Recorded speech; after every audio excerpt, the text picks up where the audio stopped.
Hello everyone.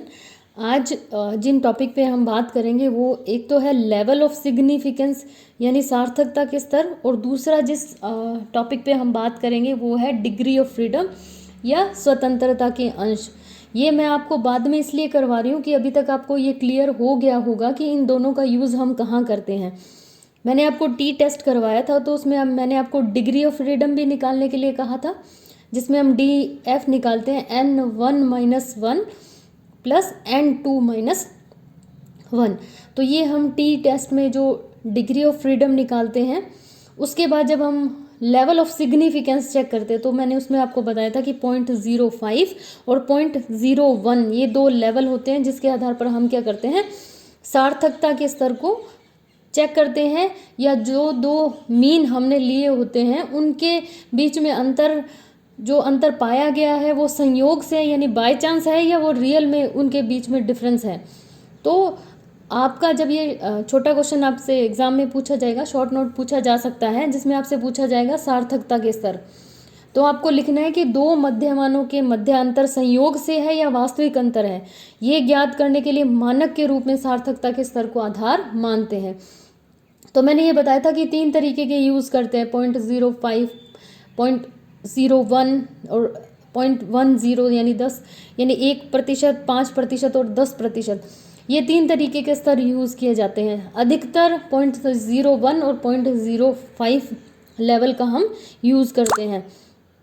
ये सार्थकता के स्तर जो है वो एक कसौटी के रूप में काम करते हैं। मैंने आपको टी टेस्ट जब करवाया था तो मैंने आपको बताया था कि आपको 2 ग्रुप दे दिए जाएंगे और आपसे पूछा जाएगा कि इन दोनों के मीन जो होंगे उनमें सार्थक अंतर है या नहीं, सिग्निफिकेंट डिफरेंस है या नहीं, वो बताइए। तो आप कैलकुलेशन तो कर लेंगे, दोनों ग्रुप का मीन निकाल लेंगे, लेकिन उनके बीच में सिग्निफिकेंट डिफरेंस है या नहीं वो किस बेस पे बताएंगे आप, लेवल ऑफ सिग्निफिकेंस के बेस पे। और वो लेवल ऑफ सिग्निफिकेंस से पहले आपको डिग्री ऑफ फ्रीडम देखना होगा। तो ये दोनों चीज़ें मैंने आपको क्लियर करी थी। इसी के बेस पे हम ये जो लेवल ऑफ सिग्निफिकेंस है, इसी के बेस पे हम किसी भी हाइपोथेसिस को या तो एक्सेप्ट कर सकते हैं या रिजेक्ट कर सकते हैं। मैंने आपको कल इससे भी पहले के वीडियो में भी बताया था कि हम एक नल हाइपोथेसिस बनाते हैं, एक रिसर्च हाइपोथेसिस बनाते हैं। जो रिसर्चर होता है उसका मेन मकसद होता है कि वो नल हाइपोथेसिस को रिजेक्ट करे और रिसर्च हाइपोथेसिस उसकी है वो एक्सेप्ट हो जाए और नल हाइपोथेसिस उसकी रिजेक्ट हो जाए। तो इसी के बेस पे हम क्या करते हैं, किसी भी हाइपोथेसिस को रिजेक्ट करते हैं या उसको एक्सेप्ट करते हैं। इसके लिए 2 लेवल का यूज़ किया जाता है। इसको हम अगर ऐसे समझें कि 0.05 का मतलब हम 5% मान सकते हैं, 0.01 का मतलब हम 1% मान सकते हैं।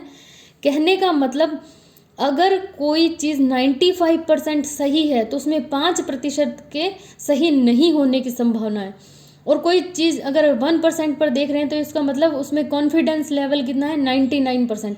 यानी मेरे सही होने की संभावना कितनी है, 99%। अगर 5% पर देखेंगे तो मेरे सही होने की संभावना कितनी है, 95%। कहने का मतलब अगर मैं 95 डिसीज़न लूँ और उसमें से मेरे 5 डिसीज़न गलत हो सकते हैं, वो हो गया 5% लेवल। 99 डिसीज़न या मैं 100 डिसीज़न लूँ, ये 95 नहीं, अगर मैं 100 डिसीज़न लूँ और उसमें से मेरे 5 डिसीज़न गलत भी हो सकते हैं। अगर मैं 100 डिसीज़न लूँ उसमें मेरा एक डिसीज़न गलत भी हो सकता है। कहने का मतलब ये हुआ कि 5% ये बताता है कि 95% किसी भी चीज़ के या किसी भी हाइपोथेसिस के एक्सेप्ट होने की संभावना है और 5% उसके क्या है, रिजेक्ट होने की संभावना है। या इन दोनों के बीच में 2 मध्यमानों के मध्य अंतर है वो 95%। यानी आप इस चीज़ को अगर बार बार करोगे तो 95 टाइम्स वो सही होगी, 5% किसी के गलत होने की संभावना हो सकती है। या अगर हम कहें कि 100 में से 99% जो 2 ग्रुप के बीच में अंतर आया है वो 95, अगर हम बार बार भी करेंगे तो 99 टाइम्स वो सही होगी, एक बार उसके गलत होने की संभावना है। तो यहाँ पर जो ये तो होगा सिग्निफिकेंस लेवल, और इसके जो अपोजिट होगा वो कॉन्फिडेंस लेवल होगा कि हम 95% कॉन्फिडेंट है और 5% के लेवल पर, और 99% क्या है, कॉन्फिडेंट है 1% के लेवल पर। इस तरीके से हमें निकालना होता है। यहाँ देखिए, अगर वो 95% है, ये नॉर्मल प्रोबेबिलिटी कर्व जो हम बनाते हैं, यहाँ पर हम देख रहे हैं कि ये जो है, अगर मैं कहूँ 5% लेवल पर, तो 5% लेवल को हम एरिया ऑफ रिजेक्शन दोनों तरफ छोड़ते हैं। दोनों तरफ इसलिए कि यहाँ पर मीन मीडियन मोड यहाँ पर आता है। उसके बाद अगर किसी चीज़ के रिजेक्ट होने की संभावना है तो वो इस तरफ है या इस तरफ है, ठीक है। तो बीच में हमारा एक्सेप्टेंस का एरिया कितना है, 95%। और यहाँ पर हमारा 1% में अगर बात करें तो 1% में दोनों तरफ आएगा एरिया ऑफ रिजेक्शन, और एरिया ऑफ एक्सेप्टेंस कितना आएगा, 99% आएगा एरिया ऑफ एक्सेप्टेंस। तो अगर इस एरिया में हमारी जो इस एरिया की वैल्यू है वो मैं आपको बाद में बता दूंगी, तो ये इस एरिया की वैल्यूज़ हैं, तो इसके आधार पर हम क्या कर सकते हैं, हाइपोथेसिस को रिजेक्ट करते हैं, और इसमें अगर हमारी वैल्यू आती है तो हम इसको एक्सेप्ट कर लेते हैं। इसी तरीके से 1% लेवल पर अगर इस एरिया में हमारी वैल्यू आ रही है तो वो रिजेक्ट होगी, और अगर इस एरिया में आ रही है तो वो एक्सेप्ट होगी। उसके अलावा मैं आपको ये बता दूं कि मान लीजिए 0.05 पर अगर कोई चीज़ सिग्निफिकेंट है तो ज़रूरी नहीं है कि 0.01 पर वो सिग्निफिकेंट होगी, लेकिन अगर 0.01 लेवल पर वो सिग्निफिकेंट है तो वो 0.05 पर अपने आप सिग्निफिकेंट होगी। इस एग्जाम्पल को आप समझ सकते हैं। जैसे मैं कहूँ कि मैं 99 टाइम्स सही हूँ, ठीक है, मैंने जो डिसीजन लिया है वो मेरा 99 टाइम्स राइट सही है, तो 95% तो अपने आप हो गया। और अगर मैं कहूँ कि मेरे जो डिसीजन है वो 95% सही है, तो उसमें 99 नहीं आ सकता। तो अगर कोई चीज़ 0.01 लेवल पर है तो 0.05 पर अपने आप सिग्निफिकेंट होगी, और अगर 0.05 पर सिग्निफिकेंट है तो ज़रूरी नहीं है कि 0.01 पर वो सिग्निफिकेंट होगी, और कई बार दोनों लेवल पर भी सिग्निफिकेंट हो सकती है। जैसे मैं कहूँ कि मेरे पास 99 रुपीज़ हैं, अगर मैं कहूँ मेरे पास 99 रुपीज़ है तो 95 तो उसमें अपने आप इंक्लूड हो रहा है, और अगर मैं कहूँ कि 95 रुपीज़ है तो उसमें 99 इंक्लूड हो, ये ज़रूरी नहीं है। मैं कहती हूँ मेरे पास 99 है तो 95 है तो 99 उसमें नहीं है, और अगर मैं कहूँ 99 रुपीज़ है मेरे पास तो 95 तो उसमें ऑटोमेटिकली आएगा ही। तो इस तरीके से आपको लेवल ऑफ सिग्निफिकेंट, मुझे लग रहा है कि आपको समझ में आ गया होगा। अगर फिर भी नहीं समझ में आए तो आप मुझसे एक बार फिर से कह सकते हैं, ताकि मैं फिर से आपको वीडियो बना के दे दूं। दूसरा जो हम देखते हैं, डिग्री ऑफ फ्रीडम। जैसे मैंने टी टेस्ट में भी आपको बताया था, डिग्री ऑफ फ्रीडम निकालते हैं n1 प्लस n2 -1। तो ये अलग अलग तरीके से, जितने भी तरीके के हम सिग्निफिकेंट लेवल देखेंगे उनमें हमें डिग्री ऑफ फ्रीडम तो निकालना पड़ता है, लेकिन डिग्री ऑफ फ्रीडम निकालने का अलग अलग फॉर्मूला होता है। तो अब हम देखेंगे कि डिग्री ऑफ फ्रीडम है क्या। स्वतंत्रता के अंश, इसे क्या कहते हैं, संक्षेप में डीएफ भी कहा जाता है। इससे मतलब होता है कि प्राप्तांकों को स्वतंत्र रूप से परिवर्तित होने की स्वतंत्रता से, यानी हमारे पास जो स्कोर है, हमारे पास जो प्राप्तांक हैं, उनमें से कितने ऐसे प्राप्तांक हैं जो अगर चेंज हो जाए तो उससे कोई फर्क नहीं पड़ेगा, और कितने ऐसे प्राप्तांक हैं जिसका जो चेंज नहीं हो सकते। The number of degree of freedom is the number of values of the variable that are free to vary, यानी वो परिवर्तित हो सकते हैं। इस तरीके के नंबर को हम, या इस तरीके के प्राप्तांकों को हम क्या कहेंगे, डिग्री ऑफ फ्रीडम। स्वतंत्रता के अंशों को ज्ञात करने के लिए हम क्या करते हैं, जो हमारा n होता है, जो हमारा सैंपल साइज होता है, उसमें से हम 1 घटा देते हैं। क्यों घटा देते हैं, इसका कारण ये है कि प्रतिदर्श की संख्या में परिवर्तन करने के लिए स्वतंत्र है, बाकी सारे प्राप्तांक स्वतंत्र है, लेकिन जो अंतिम संख्या होगी वो इसके लिए स्वतंत्र नहीं होगी।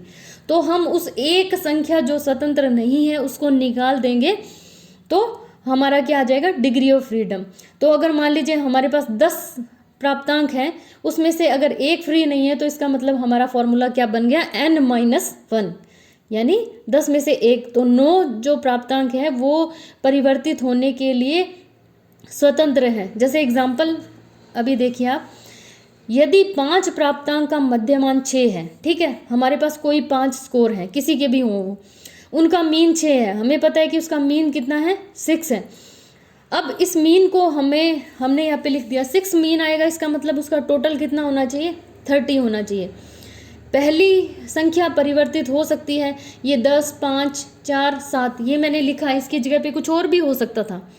जैसे मान लीजिए पहली हमारी संख्या 10 है, दूसरी 5 है, तीसरी 4 है, फिर 7 है। तो अब हम इसको टोटल कर सकते हैं, इसको तो चेंज भी कर सकते हैं हम, 10 की जगह 8 भी हो सकती है, 5 की जगह 7 भी हो सकती है, लेकिन ऐसा नहीं होगा कि हम अंतिम संख्या को चेंज नहीं कर सकते। अब इसको ऐड करके देखिए, 10 + 5 15, 15 4 + 4 19, 26 हो गया। 26 के बाद 30 आएगा तभी हमारा मीन 6 आएगा। तो 26 के बाद 30 होने के लिए हम यहाँ पर मजबूर हैं कि हमें यहाँ पर 4 ही लिखना होगा, यहाँ पर 4 होगा तभी हम क्या कर सकते हैं, इसका मीन 6 आ सकता है। तो यहाँ पर ये 4 संख्या, इसीलिए हम क्या करते हैं, n मतलब हमारा टोटल कितना है, उसमें से हम 1 को माइनस कर देते हैं। तो n-1 करने पर जो हमारा आता है वो हमारा डिग्री ऑफ फ्रीडम है, क्योंकि ये सब फ्री थे, 10 फ्री, 5 4 7 ये सारे फ्री थे, लेकिन एक लास्ट जो प्राप्तांक होता है वो फ्री नहीं होता है, तो इसे डिग्री ऑफ फ्रीडम कहा जाता है।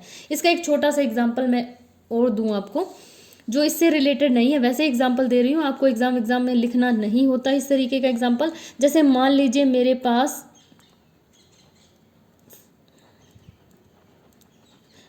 10 ड्रेसेस है, मुझे किसी शादी में जाना है या किसी फंक्शन में जाना है, मेरे पास 10 ड्रेसेस हैं, ठीक है, और मुझे पता है कि मुझे वहाँ पे 10 फंक्शन अटेंड करने हैं और मुझे एक ड्रेस डेली पहननी है, मुझे इस ड्रेस को रिपीट नहीं करना है।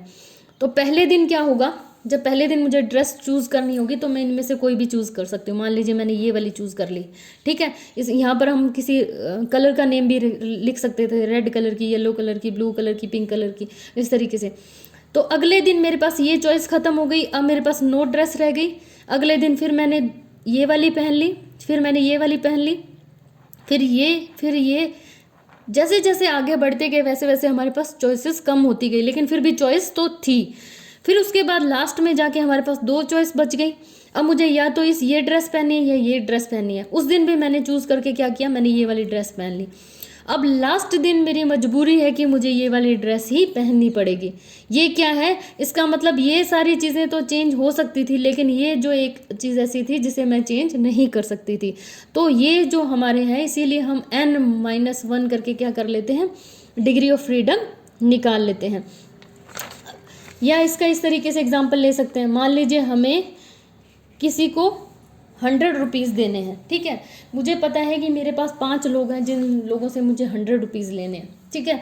उन 5 लोगों को मैंने बोला कि मुझे 100 रुपीज़ चाहिए आप सब लोगों से, ठीक है। तो उनमें से पहले ने मुझे दे दिए 20 रुपीज़, ठीक है, दूसरे ने कहा मेरे पास 10 रुपीज़ ही हैं, ठीक है, तीसरे ने कहा मेरे पास 20 रुपीज़ ही हैं, ठीक है, फिर चौथे ने कहा नहीं मेरे पास तो 15 ही है। अब क्या होगा, 5वां जो होगा, अब जो टोटल बचेगा वो अमाउंट मुझे उससे लेना पड़ेगा। क्यों, क्योंकि इन सब लोगों से तो मैंने ले लिए। जैसे मान लीजिए ये मेरे पास टोटल 65 हो गए, अब मुझे 35, उस जो 5th मेंबर है उससे मुझे 35 लेना ही पड़ेगा। तो इस तरीके से हम क्या करते हैं, एक लास्ट जब जो स्कोर होता है या लास्ट प्राप्तांक होता है वहाँ पर हम स्वतंत्र नहीं होते हैं, यानी उसको हम परिवर्तित नहीं कर सकते हैं, तो वो हमारा डिग्री ऑफ फ्रीडम कहलाते हैं। n-1 यानी हमारे पास 5 लोग थे, 5 में से 4 लोग तो फ्री थे, जितने मर्जी दे सकते थे, लेकिन 5वां जो था उसके मजबूरी थी कि उससे इतने लेने ही हैं मुझे। इस तरीके से आप इसको समझ सकते हैं। अब DF निकालने के लिए क्या होगा, अलग अलग जो हमारे न्यूमेरिकल होंगे उसमें अलग अलग DF निकाला जाता है। जैसे मीन की जो सिग्निफिकेंस है उसके लिए हम DF निकालते हैं तो n-1 करके निकालते हैं। जब हम 2 मध्यमानों के मध्य सार्थकता के लिए निकालते हैं DF तो n1-1 प्लस n2-2, इस n2-1 इसको हम इस तरीके से भी लिख सकते हैं, n1 प्लस n2-2 किसी भी तरीके से निकाल सकते हैं। अब आगे हम काई स्क्वायर पढ़ेंगे तो काई वर्ग के लिए जब हम DF निकालते हैं तो r-1 और c-1 यानी रो और कॉलम उन दोनों में से हम एक एक घटा देते हैं। अनोवा के लिए जब DF निकालते हैं तो टोटल अनोवा के लिए हम n-1 करते हैं, बिटवीन ग्रुप के लिए हम k-1 करते हैं, विद इन ग्रुप के लिए हम n-k करते हैं। ये हमारे दोनों बचे हुए हैं, तो ये जब हम पढ़ेंगे तो हमें क्लियर हो जाएगा। लेकिन मैंने आपको बताया कि DF हमें इन चीज़ों में निकालने पड़ते हैं और अलग अलग तरीके से निकाला जाता है। तो मुझे लगता है कि ये चीज़ें आपकी बहुत क्लियर हो गई होंगी। अगर नहीं हो तो आप प्लीज़ मुझसे वापस से पूछ लीजिएगा ताकि मैं आपको ये क्लियर कर सकूं, क्योंकि ये चीज़ें अगर आपकी समझ में नहीं आएगी तो आप इतने अच्छे तरीके से सवाल को नहीं समझ सकेंगे। फिर आप ये होगा कि हाँ बस डीएफ निकालना होता है या लेवल ऑफ सिग्निफिकेंस देखना होता है, लेकिन क्यों देखना होता है लेवल ऑफ सिग्निफिकेंस, क्यों डिग्री ऑफ फ्रीडम निकालना होता है, वो आपको आना चाहिए। अब ये दोनों मैंने इसलिए लिए, एक साथ लेना कोई ज़रूरी नहीं था, डिग्री ऑफ फ्रीडम अलग पढ़ा सकती थी, लेवल ऑफ सिग्निफिकेंस, क्योंकि आपकी यूनिट में जो थे वो सारे हो चुके हैं, टी टेस्ट हमारा हो चुका है और लेवल ऑफ वो टेस्टिंग एक्सपेरिमेंटल हाइपोथेसिस वो भी मैंने आपको क्लियर करवा दिया था। ये दोनों टॉपिक आपके बचे थे तो इन दोनों को मैंने आपको एक साथ करवा दिया। Thank you.